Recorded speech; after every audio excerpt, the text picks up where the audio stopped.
Welcome to the Family Office Association video podcast. Today, we're talking about something that can make the difference between preserving generational wealth and losing everything overnight: asset protection.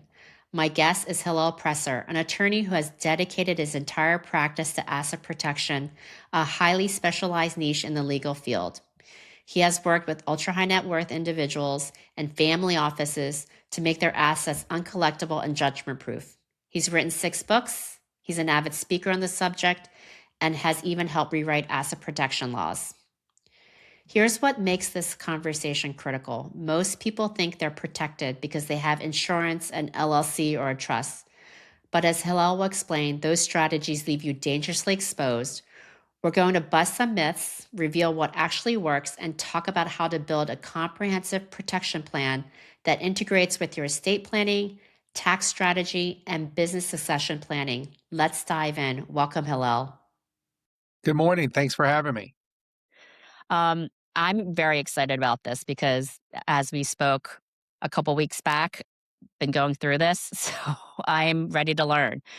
So let's start. With something that keeps a lot of our family office members up at night. You've seen ultra successful people lose everything overnight because of one lawsuit. What's the most shocking case you've seen where someone thought they were protected but absolutely weren't? Well, I don't know if it's the most shocking, but it's certainly the most common.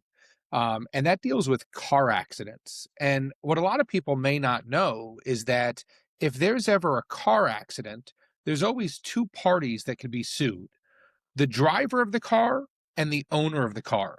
So if there's a car that you have titled in your name, but maybe your spouse drives it or maybe your child drives it, well, if they get in a car accident, they're going to be sued as the driver, but you can be sued while you're home or at work as the owner.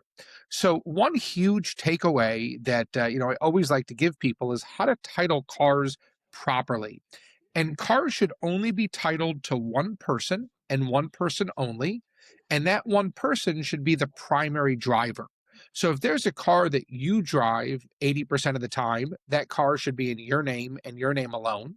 If there's a Mhm. car that your spouse drives 80% of the time, that car should be in their name and their name alone.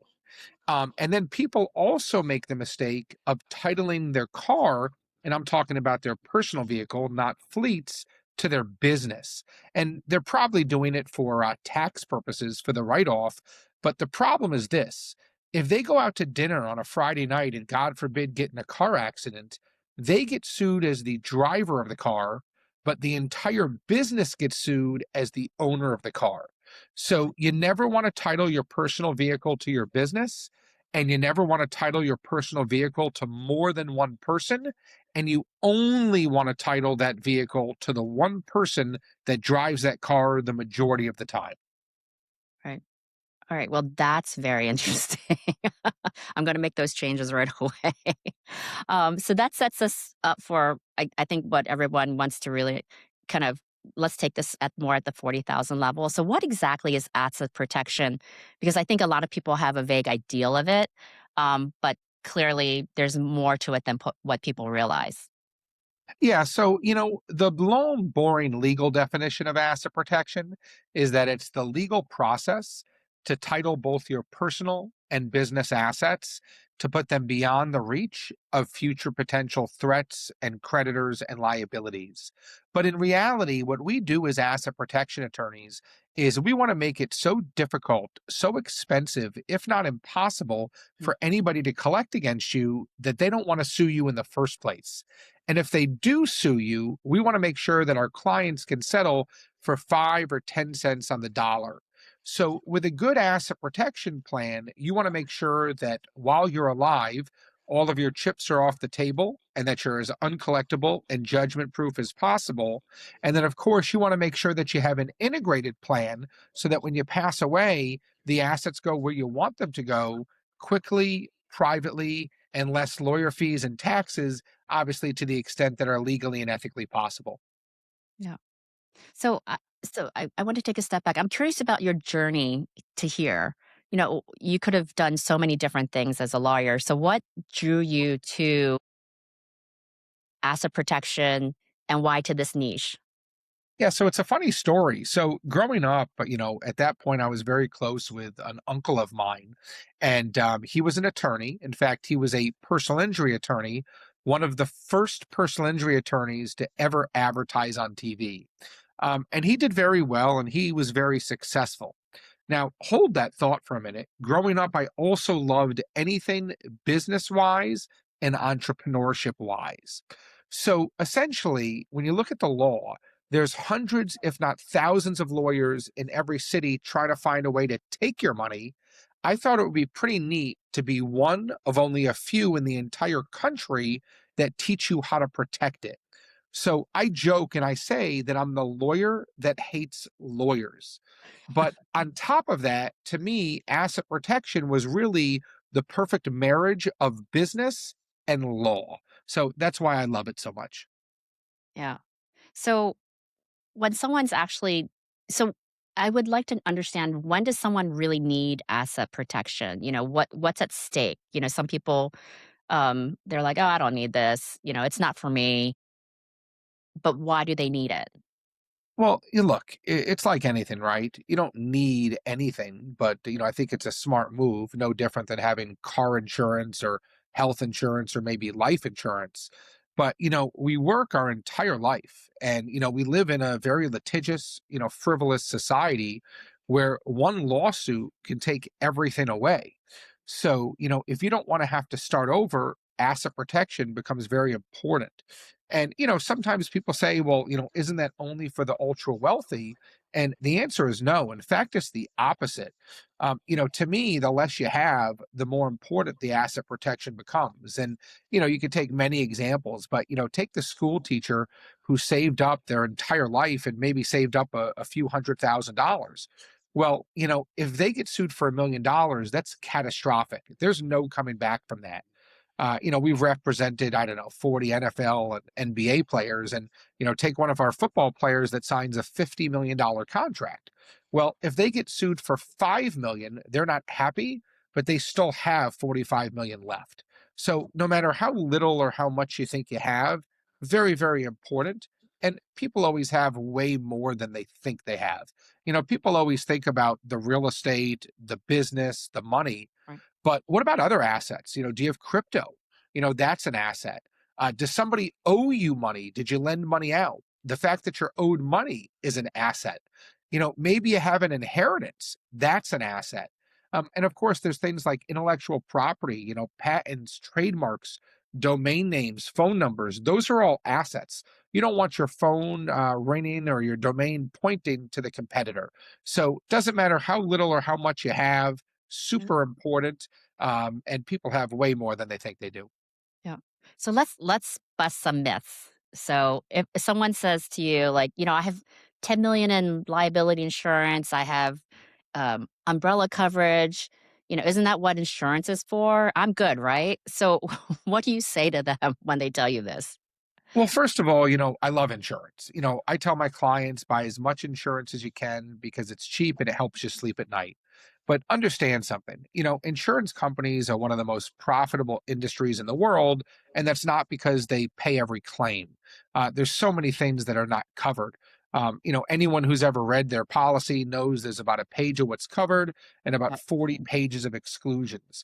My father would tell me growing up, he'd say, son, the big print giveth, the small print taketh away. Oh, I love that. Just myself, I owned a piece of real estate Yeah. in Florida, and long story short, someone claimed there was mold, and I'm giving you the super short version, but they claimed they got sick. I had a $10 million insurance policy on that house. When I called my insurance company, they pointed me to, I'm making it up, page 14, subsection 4, and in 4-point font, it told me that mold was only covered up to 10,000. So if I got sued for 3 million, even though I had a $10 million policy, Right. I would be responsible for 2,990,000, and my insurance company would pay 10,000. Even if they do pay, maybe you have $1 million in coverage, but if you get sued for 2 million, you have to come out of pocket the rest. And I'm not convinced that insurance companies won't go bankrupt. I mean, take Florida. You Yeah. have a huge storm. An insurance company can go bankrupt overnight. So again, I like insurance, but you want to have as many layers and firewalls and speed bumps in between you and your assets as possible. I call it belt and suspenders. Yep. Yep. So, and we also have, ultra high net worth or family offices that say, I have a revocable living trust. My state attorney set it up. I'm protected. So, do these trusts protect you from a lawsuit and creditors? Not even 1%. And it's crazy. This is probably the biggest misconception that I see every single day in my office. And I don't know if the estate planning attorneys are not telling clients properly. I don't know if the clients are not understanding it properly. But if you have a revocable living trust, you have 0% protection, not even 1%. And think about it, and it makes total sense. In a revocable trust, you can put an asset in the trust, but you can take it out at any point. So if you take an asset, whether it's money or real estate or a business, and put it in your revocable living trust, well, if you get sued and you lose, the judge just says to you, take it out, in which case you take it out and you lose it. So a revocable living trust while you're alive gives you 0% asset protection. Now, I'm not saying there aren't benefits. I think everybody should have a revocable living trust because there are a lot of benefits when you pass away, but no asset protection benefits while you're alive. Okay. What about the not revocable, but irrevocable trust? And I always say that wrong. Yeah. So an irrevocable trust will protect you, but think about it, right? It protects you because you put your asset in an irrevocable trust. That means you are giving your asset away forever for Mm, somebody else's benefit. So, of course, you're protected because you no longer own the asset. And I love these trusts. I have probably 13 different trusts. I tell my wife, if I was a jeweler, you'd have lots of watches and diamonds. I'm a lawyer, so you get lots of paper. But you have to be very careful. I had a couple come in. They were not my clients when they did the irrevocable trust, but they came in. They had taken all their assets. They were worth maybe 30, $40 million. And they put everything in an irrevocable trust for their kids. mm. Well, the parents ran out of money and they asked the kids for a loan, and the kids told them to screw off. So, you got to be very careful. I don't want to have to beg my son for a slice of pizza or McDonald's. So I love him, but buyer beware. Wow, that is very sad. That's very sad. So what is the difference between asset protection and estate planning? Because I think it sounds like people think that they're same thing, but they're just not. Yeah. So the easiest way to look at it is that asset protection deals with life, estate planning deals with death. Asset protection deals with life, estate planning deals with death. So, Yeah. asset protection is while you're alive, how do you protect what you've worked so hard for? How do you take those chips off the table? How do you become uncollectible and judgment proof? If you don't do that, you're going to have nothing to pass on when you die. Estate planning deals with death. When you do pass away, how do you get your assets where you want them to go quickly, privately, less lawyer fees, less taxes? Yeah. Okay. Easy. I love that formula. So we talked about this before. So let's talk about LLCs for a second because people think just put everything into an LLC and it's protected. So is it or is it not? Well, you know a lawyer's favorite answer, right? I don't know what I would say for answer. What is that? It depends. It depends. Right. Okay. So I'm teasing with you, but I'm being serious in the sense that Yeah. maybe. So, whenever you look at an LLC, we look at both outside in and inside out protection. So, if you use an LLC, no matter what, you're getting 50% protection. Let's talk about that. If you start a business and you start a business in your personal name, let's say it's a dog walking business. Well, if the dog gets off the leash and, breaks a car window or bites someone, Yeah. if the business is in your name, you're going to get sued personally for anything and everything that you own. But if instead you create a dog walking LLC, well, now if the dog gets off the leash and, breaks a car window or bites someone, they can't sue you. They can only sue Dog Walking LLC. So no matter what, no matter how large or small the business is, you should always use an LLC because by using one, you can at least get 50% protected. You could protect your personal assets from business debt and liabilities and obligations.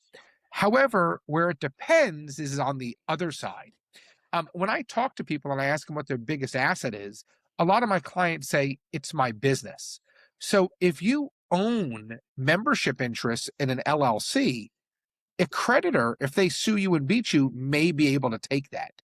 So, for example, if you own 85% or 100% of an LLC that owns your operating business or that owns a piece of real estate, well, if you get sued, the fact that you own that membership interest in the LLC, whether it's 85% or 100%, is an asset. And in a lot of states, you can lose that. So, no different than someone suing you and taking the money in the bank that you have or taking your real estate, they can actually take the ownership interest in and membership interest in your LLC. Now, I said it depends because in some states, they do have good asset protection laws that does not allow a creditor to do that, but you have to be very wary and specific about what state the LLC is in. Got it. What are some of the best protected states for an LLC? So, Delaware's good, Yeah. Nevada's good, Yeah. Florida's good for multi-member LLCs. But there's a number of states, a number of jurisdictions that have really made an effort, to put an emphasis on asset protection. So I think that's great and fantastic. And believe it or not, just like people move places because of taxes, someone may leave California for Florida because there's no taxes in Florida and there are taxes in California. People also, believe it or not, move states for better asset protection law. Mm. Just like shopping for homes, we call it jurisdiction shopping. Yeah. No, that totally makes sense. So, another myth, right? There's people who are like, I've been doing business for 20 years and nothing bad has ever happened to me. So, why is this dangerous? Why shouldn't you wait to protect your assets? I mean, look, there's 100 million lawsuits every single year. That number's only growing. Lawsuits have literally become the next biggest business. There's a 1 in 4 chance you will be sued in the next 12 months, you or your business. The average person is sued 5 times over their lifetime, their business as well. And there's a 50% chance of divorce. I joke that when I give this speech in Miami, I say there's a 99.9% chance of divorce.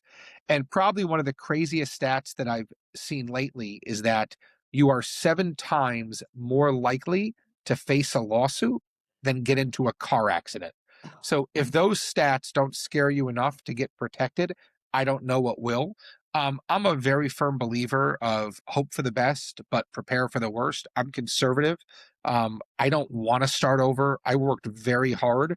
So what's the worst case that happens? Worst case is I spend a little money. I put a great asset protection plan together and I never get sued. yeah, We should all only be so lucky. right. Oh, yeah. That by those stats are staggering. It's kind of scary and sad at the same time. I Okay. actually have on my wall in my office a heat map, which shows you where the most lawsuits are. That's so okay. Send me a picture. I want to see that. So, all right. So if someone said, I already worked with an attorney, I set up some structures. What if they've already done an asset protection plan? Should they just assume they're good, or is there something they should be checking? Look, if someone's done one, that's great, fantastic. But every year assets change, every year laws changed. So definitely, at least every year, every few years, you should definitely have it checked out, by a asset protection attorney who focuses only on asset protection. And I say that because there's so many people out there who think they have an asset protection plan Ugh. and they may have a great estate plan, they may have a great tax plan, but I can assure you they don't have a great asset protection plan. So, unfortunately, asset protections kind of become a hot word. It's kind of like if you're a marketer and you say you do AI, right? Everyone's throwing around the word AI. Well, no different difference in the legal profession. You have a lot of estate planning attorneys that say they do asset protection. If I'm going to a hand surgeon, I want someone who does 10 hand surgeries all day, every day. I Yeah. don't want to go to a generalist. I want to go to a specialist. Yeah. So just make sure whoever you're seeing is truly doing asset protection all day, every day. Yeah. Agreed. You need a specialist. So let's move on to building the right plan. So we talked about all the things that don't work or work halfway. Let's talk about what does work. What will a well-designed asset protection plan actually do for you? If you could paint that picture for us. Yeah. So most importantly, discourage lawsuits. I can't tell you how many times someone will threaten to sue one of my clients. I will go to the back of the office, get the file, copy it. I'll FedEx it to the other lawyer, of course, with a copy of my books. I will show him everything the client has, Yeah. where it is, and just the fact that they can't get it. So if we can get someone not to sue one of our clients, that's a hundreds of thousands of dollars, if not millions, in savings, and even more than that is the opportunity cost. But you can't always stop somebody from suing you. So if someone does sue you, you want to be able to settle that case for pennies on the dollar. We've helped settle $20 million lawsuits for $250,000, $5 million judgments for 500,000. Yeah. There's always going to be the issue and the argument of, who has liability? Am I going to win the case or are you going to win the case? But what we do is we create doubt as to collectability. So what we're able to do is we're able to go to the other side and say, hey, listen, we don't think you're going to win. We're going to win. But even if you do win, our client is uncollectible and judgment proof. So you can keep spending money, you can keep wasting time, for 3, 5, 8 years, but there's no pot of gold at the end of the tunnel. So look, if you want to settle the case, we can settle for 5 or 10 cents on the dollar. Otherwise, you may end up with a judgment that you never can collect. Yeah. Yeah, well, that's okay, so that's the goal. So now you've been doing this for years and with seeing hundreds and thousands of cases. What are the 5 biggest mistakes you see people make when they're trying to protect their assets? What should our audience absolutely avoid? I mean, there's so many of them. Number one, hiding your assets. Asset protection is not about hiding, it's not about secrecy, it's about protection. And with a good asset protection plan, you should be able to tell everybody what you have and where it is. They just should be able to get to it. And I tell all my clients that presume at some point Yeah. you're going to get deposed, you're going to have to fill out a financial affidavit, and you're going to have to disclose what you have. Another one is titling assets to straws, like other people. I had a guy walk into my office. I can't make up these stories. He gave all of his assets to his best friend because he was being sued. And I was like, what makes you think that your best friend has less legal or financial trouble than you? Can't make it up. The client was being sued. He gave everything to his best friend. The best friend got a divorce, and the best Oh. friend's ex wife took his assets. Oh my gosh. That's crazy. I see a lot of people, oh, I'll put everything in my husband or wife's name. They're the less vulnerable spouse. Maybe one of them's a doctor or a surgeon. Right. Don't do that. Nobody's immune from a lawsuit. Nobody gets up in the morning and expects to be sued. The husband and wife can just as easily get in a car accident taking the kids to soccer practice. If Mhm. you put everything in one spouse's name, you might mess up estate planning or tax planning. Never commit fraudulent transfers. You have to be proactive. You Right. don't buy the health insurance after you get sick. You don't buy the life insurance after the death. You don't Yep. buy the car insurance after the accident. Always be proactive. And lastly, number 5, I'd say just don't break any laws. Always keep it legal. Always keep it ethical. Yep. No different, right? You buy a gun, you can go to the shooting range. You can use it for protection. Don't go rob a 7-Eleven. No different with asset protection. Always keep it legal, always keep it ethical. Yep. When we talked before, you mentioned that you don't do asset protection in isolation. You do it in this full integrated plan. So, how do you integrate asset protection and estate planning? Because, obviously, what you said, they're different things, but they need to work together. Yeah, so it's very, very comprehensive. So, first of all, people come to us from all across the country for either domestic or international asset protection. That's what we do. That's what we do well. And we don't try and do more than that. With that being said, we have estate planning attorneys, we have tax attorneys, we have business succession planning specialists, et cetera, et cetera, et cetera. Not because we're trying to do that type of work for clients, but because, like you said, in order to maximize everything, you really need to have an integrated plan.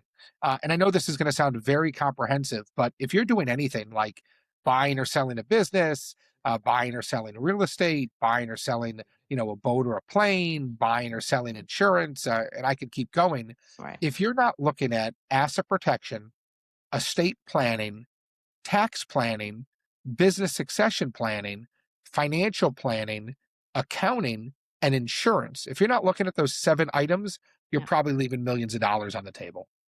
Oh, yeah, totally. Totally agree. So we talked about some structures. We talked about revocable and irrevocable trusts. So can we touch on ILIT, the irrevocable life insurance trust? Does this protect you, or is this more of an asset planning tool? So it's a protection tool, but it's also a great tax tool. So if you think about life insurance, let's say there's a guy and he's got a $5 million policy and he wants to leave it to the 2 kids. Well, when the guy dies, whatever money the kids get is what's called income tax free. They don't need to pay income tax on the money they receive. However, the value of the policy, in this example, the 5 million, is included in the guy's taxable estate, even though he didn't have that 5 million when he died. So if you're over the exemption, which presumably a lot of the listeners are, that's about an additional plus or minus, and I'm rounding, $2.5 million in taxes. So life insurance is income tax free. It's not estate tax free. And unfortunately, a lot of people don't know this, including the people selling you the life insurance policy. So, what I like to do is I'll never let my clients own a life insurance policy in their name. I'll make sure that the life insurance policy is owned in an ILET, an irrevocable life insurance trust. Now, not only is that asset protected, but in that same example, if you have a $5 million policy and 2 kids that you're going to give it to, but in this case, it's owned by the islet. Now, when you pass away, that 5 million passes both income tax free and estate tax free from generation to generation. So by simply using an islet, you're getting asset protection, you're getting estate planning, and in that one example, you saved a few $1 million in taxes. Yeah. Yeah, we just went through that, but I just learned you have to do it 3 years before you pass away. Yes, yes and no. Um, if you buy the life insurance from day one in the islet, Uh-huh. then you can die 6 months later, Okay. and you have no taxes. What you're referring to is a look back period Yeah, where if the life insurance is in your name and then maybe years later you transfer it to an islet. But yeah, if you think about it, it makes sense, right? Because yeah. the government, they don't want you to be 102 on your deathbed and say, oh, you know what? I'm going to Oh, transfer my life insurance to an islet. yeah, yeah. So I thought I was like, "Oh, wait a minute. Okay, nothing can happen to us for." Um, so another thing I wanted to talk to you about is I wanted to make sure we also cover tenancy by the entirety. This does this offer protection for married couples? And I think this is really important because we talked about LLCs and people putting their properties into LLCs and they think they're protected, but maybe this is something else that could also be a protection. Yeah, so when I speak across the country, I always love saying, raise your hand if you're married, and everyone puts their hand up. And then I say, raise your hand if you're happily married. And it's always great when you have both the spouse there. Yeah. But I'm joking, but tenancy by entirety is a type of protection, and it's only for married couples. Yeah. So, and I should say married living couples. Mm, So if one spouse dies, you can't do it. If there's a divorce, you can't do it. It's yeah. for married living couples. And it exists in about half the states, plus or minus. And it's really, really neat because here's what it says. Tenancy by entirety states that the assets of both spouses are not subject to the creditors of one spouse. So I'll give you an example. Husband has a bank account with $100,000. Wife has a bank account with $100,000. If the husband gets sued, he loses the 100,000. If the wife gets sued, she loses the 100,000. However, if the husband instead takes his 100,000 and the wife instead takes her 100,000 and they put it in one account, so now instead of having two separate accounts, they have one account with $200,000 in it and they title it tenancy by entirety. Now, if the husband gets sued, nobody can take a penny. Mm. If the wife gets sued, they can only take a penny. So you get this whole additional added layer of protection just for being married. Known my wife now for about 16 years, and she Wow. tells me every day I probably only married her for this extra layer of protection. That's hilarious. I love that. Okay, so what about exemptions? I've heard different states have different exceptions for homesteads, retirement accounts, things like that. Can you explain what exceptions are and how do they fit into an asset protection strategy? Sure. So exemptions are just assets that are protected by state law, and different states, protect different, exemptions. So, for example, in Florida, your primary home is protected. You can have a $1 million home, a $10 million home, or a $100 million home. If you get sued in Florida, nobody can take your house. So, if I'm advising a Florida client, I'm telling them to buy the most expensive house they can and pay off the mortgage. Contrast that with a state like California or New York, who may protect your primary home up, only a couple $100,000. When I'm talking to a New York or a California client, I'm telling them don't buy an expensive house. And if you do, don't pay off your mortgage or get some sort of line of credit. And that's just one example of an exemption of an asset that is protected by state law. Other assets are things like retirement accounts, life insurance, annuities. So, no big surprise. Florida is a great place to live if you want to be a debtor. That's why all the big CEOs run there right before they get sued. Your life insurance is protected, your annuities are protected, your retirement accounts are protected. And in other states, not all those things are protected. Mm. But if people want to know what's protected, if they go to our website, it's www.assetprotectionattorneys.com. There's a button that says exemptions, and if they click on their state, they can see what's protected in their state.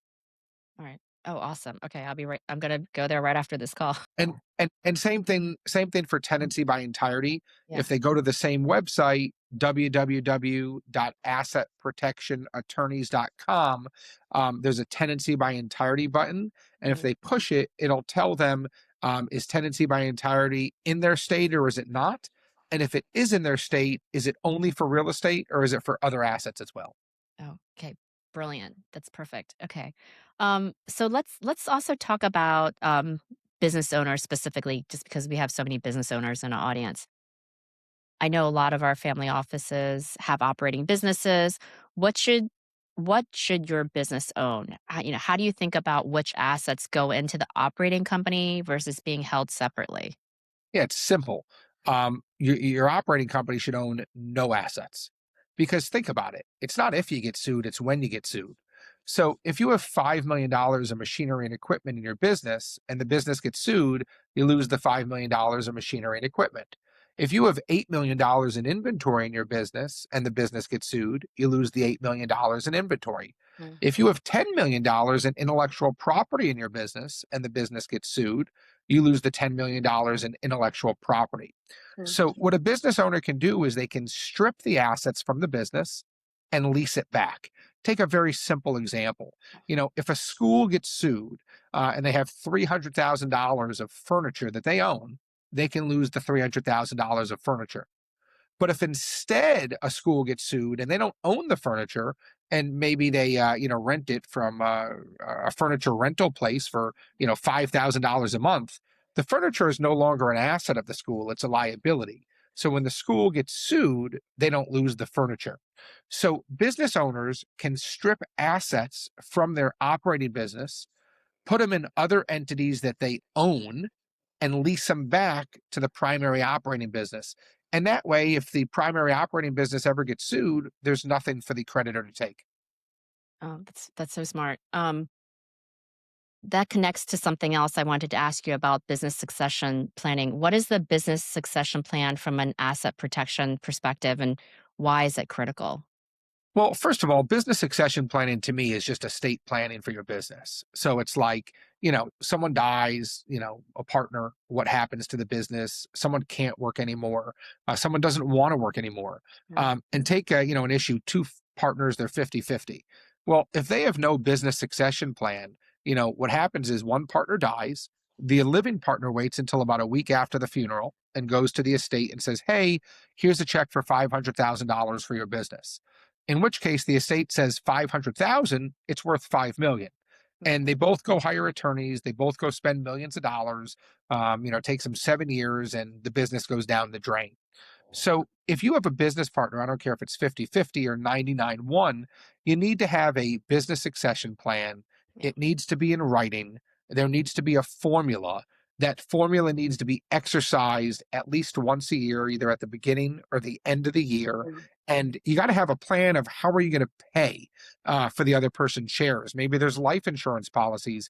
Maybe you're putting part of the distribution towards it. And even if you don't have a partner, if you want your family to get any value for what you created, if you don't have a business succession plan to sell to an employee, a key competitor, or some sort of outside source, well, when you pass away, your family's going to get next to nothing for, all the time and hard work you've put in. And even worse than that, all your employees, your team, everyone who's worked so hard, if you don't have a business succession plan, they're going to be out of a job. So business succession planning is super important. And, think about all the things that we've talked about so far today. We've talked asset protection, estate planning, tax planning, and business succession planning. All those things need to be integrated with one another. Yeah. Totally. So I know you do both domestic and international work. So, what is the difference between domestic and international asset protection? And when should families be thinking about international strategies versus keeping everything domestic? So, domestic asset protection, excuse me, just means asset protection inside the United States. And you can go from being 0% protected to 85, 90, 95% protected domestically. And a lot of times that's enough. Yeah. But at the end of the day, judges don't always rule by law, they rule by emotion. They Mm, may like you, they may not like you, they may like your lawyer, they may not like your lawyer. They may just see that you're wealthy and poor Timothy over there, and he's going to redistribute the wealth. mm, So when people have a lot of liquid assets, I recommend that they at least consider international asset protection. I say liquid assets because you can't take your business and fly it outside of the United States. You can't take your home and fly it outside of the United States. But if someone has a lot of liquid assets, they should definitely consider international asset protection. International asset protection is literally the most protective you can be in the world. I'll never tell someone they can be 100% protected, mm, but we can get them 99.9% with a bar over it. And the reason why international asset protection is so protective is there's so many hoops. It is so time consuming, so difficult, so expensive, as close to impossible as you're going to get for someone to try and come after you because the international laws are so much more in the debtor's favor. And a U.S. judge doesn't have, control or jurisdiction over an international trust or an international asset because it's outside of his jurisdiction. So we always look if people have, at least a couple $1 million in liquid assets, we start to talk about international asset protection. And believe it or not, also a lot when people sell their business. mm. This is a big miss and unknown. People always think when they sell their business, they have no more liability. Last time I checked, 74% of business transactions either fail to materialize or end in litigation. And the reason that happens is because about 55% of US companies end up losing, at least about 40% of their gross revenues during ownership transition. So we've all seen it, right? No one's ever going to run the business like us. New owner comes in, income goes down, expenses go up, and then a year or two later, they either sue to claw back the money they paid or to try and get out of paying the note. They may sue for fraud. I joke and I call it renegotiation. Right. That's scary. Yeah, that totally makes sense. Yeah. It's like that cycle. It's a vicious cycle that happens, and you're falling into it. So how does international asset protection actually work? What jurisdictions are we talking about, and what does it look like in practice? So there's many jurisdictions. I happen to like Nevis, Cook Islands, Belize. We don't do any cookie cutter work, so everything we do is individualized and customized and tailored for the client. But if somebody wants to sue an international trust, first they're suing you in the US for 5, 6, 7 years. Then they have to beat you and get a judgment against you. Then they have to know the right questions to ask you. So you tell them about the international assets. Then when they get to the jurisdiction, they find out everything they did in the US meant nothing and they need to start all over again. There's a Mm. very short statute of limitations. So normally, if it's if it's been more than 2 years, they're not even allowed to sue. They need to find an attorney to hire. Most of them don't work off contingencies, they work off hourly. They may have to post a bond because if they lose, they have to pay your attorney's fees. Unlike the US, where you need 51% of the evidence to win, they need 99.9% of the evidence to win. There's no punitive damages, so they may be able to collect for fixing a car or hospital bills, but not the pain and suffering. You may be suing a Cook Islands trust, and there may be a fleet provision which allows you to move everything to Nevis. Then the person needs to start all over. Last time I checked, I think it was less than 1% of all international asset protection trusts are challenged, not beaten, challenged. Right. Wow. That's so interesting. So, before we wrap up, I wanted to ask you something personal. But You've written books, you've done tons of speeches, you've built multiple businesses, you raised two young boys. What keeps you motivated? What gets you out of bed in the morning? Well, look, from a personal perspective, nothing comes before my family. As you mentioned, I have two boys, ages 5 and 10. Love them so much. Love spending time with them. And I have an unbelievable, great, fantastic, supportive wife. We've been married. Well, we've known each other now for 16 years, and love spending time with her. She's just unbelievable. So, from a personal perspective, love being with family, and also love being with friends. But from a business perspective, to me, my goal is to educate. And I always tell people when I get out of bed, I want to do two things. Number one, I want to educate and help people. And number two, I want to have fun. And if I could do those things, I feel great about the day. And again, just being in such a litigious society where, around every single corner, there's a lawyer that'll take a case for free to try and take your money.